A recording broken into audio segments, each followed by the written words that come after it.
ایک بھائی نے پوچھا ہے کہ یہاں کویت میں کمپنی کے کیمپوں میں غیر سرکاری مساجد ہیں، اگر ان مسجدوں میں 10-15 آدمی مل کر کے جماعت سے نماز پڑھنا چاہیں تو کیا کوئی حرج ہے؟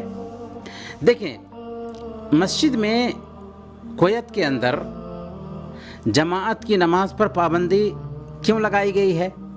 اسی لیے نا، تاکہ کرونا وائرس کے اثر کو منتقل ہونے سے روکا جا سکے، اور ظاہر ہے کہ اگر 10-15 آدمی جمع ہو کر نماز پڑھیں گے اور ان میں سے کسی ایک کو شکایت ہوگی تو اس کا نتیجہ کیا ہوگا؟ اس کا نتیجہ یہ ہوگا کہ دوسروں تک بھی یہ وائرس منتقل ہو سکتا ہے۔ اسی لیے اپنے آپ کو ہلاکت میں مت ڈالیں۔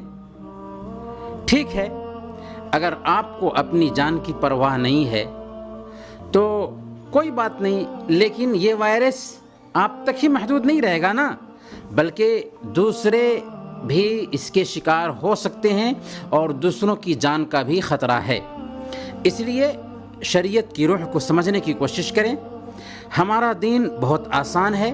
اللہ تعالیٰ فرماتا ہے لا یکلف اللہ نفسا الا وسعها، کہ اللہ تعالیٰ کسی بھی انسان کو اس کی طاقت سے زیادہ مکلف نہیں کرتا۔ ہم اگر اپنے روم میں ہی نماز پڑھیں گے، 2-3 آدمی مل کر کے جماعت بنا لیں گے، تو اللہ تعالیٰ تو ہم کو جماعت کا ثواب دے رہا ہے نا، تو پھر کیا ضرورت ہے اتنی بھیڑ اکٹھا کرنے کی؟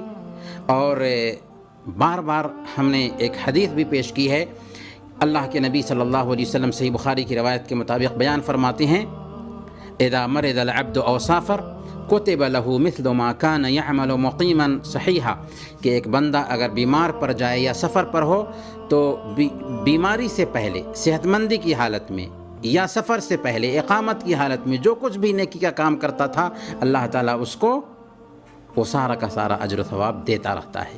تو اگر ہم واقعی سنجیدہ تھے جماعت سے نماز پڑھنے کے حوالے سے، اور ابھی ہم کو جماعت سے نماز پڑھنے کا موقع نہیں مل رہا ہے، تو اللہ تعالیٰ ہمیں ضرور اجر دے گا۔ لیکن ہم تو یہ کہتے ہیں کہ اپنے روم میں جماعت بنا کر کے نماز پڑھیں، 2 آدمی 3 آدمی روم پارٹنر کے ساتھ، لیکن کمپنی کے کیمپ کی مسجد میں بھی نماز پڑھنے کا اہتمام نہ کریں، کیونکہ اس سے وائرس منتقل ہو سکتا ہے۔ ایسا مت سمجھیں کہ مسجد میں ہم جا رہے ہیں تو وائرس منتقل نہیں ہوگا۔ یہ بیماری ہے اور بیماری دھرم کو نہیں دیکھتی۔